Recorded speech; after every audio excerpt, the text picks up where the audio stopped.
I wrote an ebook a long time ago when my husband and I, or I should say after my husband and I went through a very challenging time in our marriage. Very challenging. It went on for quite a while, and but I will say that I learned so much. And today I'm going to share one of the most important things that I learned during that time in our relationship. My ebook is called 10 Essential Things That I Learned About Marriage and Relationships. And in the ebook, I include a very valued tip. That's the one that I feel saved my marriage, and that's what I'm going to share with you today. Hi everyone, I'm Dr. Pam, a licensed psychotherapist and couples counselor, and I am so firmly committed to helping you grow your relationship and deepen your connection with each other.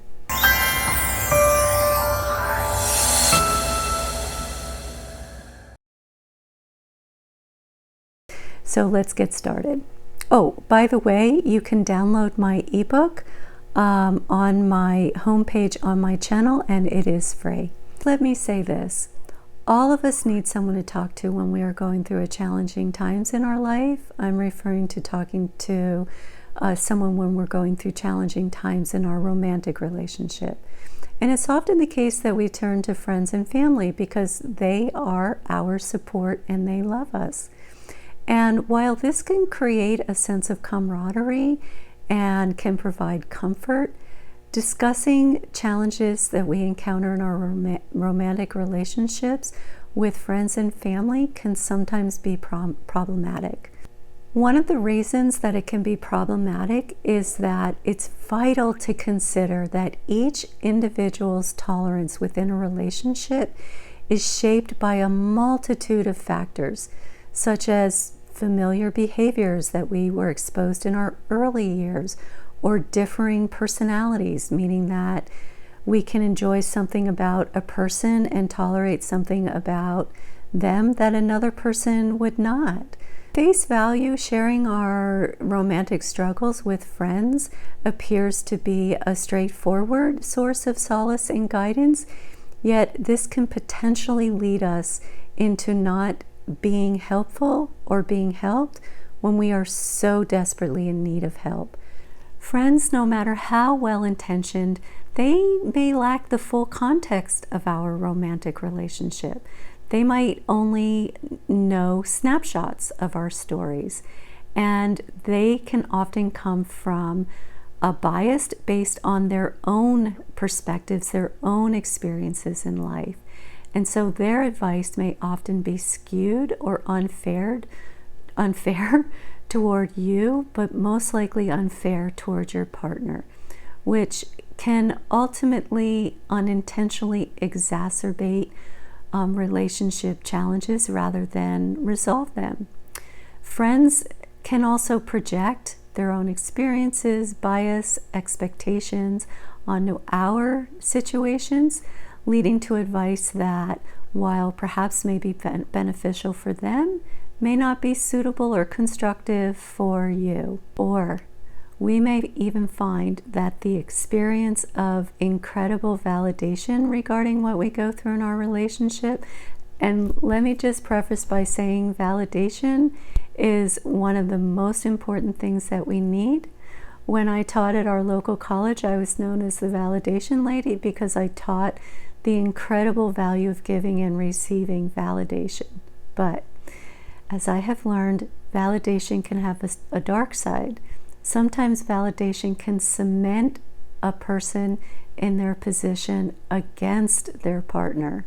And while validation might feel incredible in the moment, it's important to recognize that it is not really meeting your greater need, which is to work through the challenges of your relationship. Each individual's threshold for what they can tolerate in a romantic relationship is a complex blend of many factors.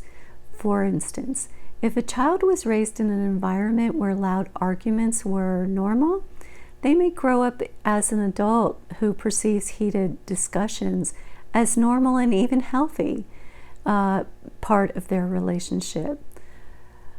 Conversely, an individual brought up in a serene environment may find conflicts that are loud and intense extremely distressing.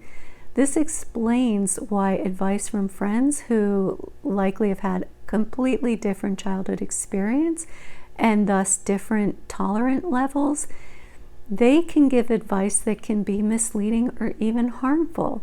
I have worked with people who really are perfectly fine yelling and bickering at each other. So, what can we do when we are faced with romantic hurdles and our usual confidants may not find or give the most appropriate advice? So, what are some healthier alternatives? Well, the one thing that saved my marriage, here it is, was truly talking to a dear, dear friend, Walt, who is no longer with us, and I miss him terribly, and I will be forever grateful to him, because even though I was the only one talking to him, not my husband, he never took sides. No matter how awful what I was going through and sharing with him was, he never took sides. He was able to validate me and support both of us at the same time. And that is such a tricky tightrope to walk. By experience, he taught me how to be a better therapist, and truly one of the biggest compliments that I value from people that I counsel is when they say I never took sides. So whoever you choose to talk to, whether it's a friend or family or even a therapist, make sure that they support both of you, even if you are the only one that they are talking to. It's not an easy thing for someone to do, but here's the thing. Even if you are trying to decide if you want to leave your relationship, you will feel so much more peace in your decision if you talk to someone who understands both of you. Because of this fair approach, and even if you understand things about your partner that you decide that you no longer wish to live with, you will know that you have made a decision that is wholeheartedly based on you, what you want. But equally important, if you are seeking resolve in your relationship, talk with someone who knows how to support both of you, even if you are the only one talking to them. Other things that you can do is self-reflection. Take time for introspection, perhaps by journaling or meditating, which can help us understand our thoughts and feelings better.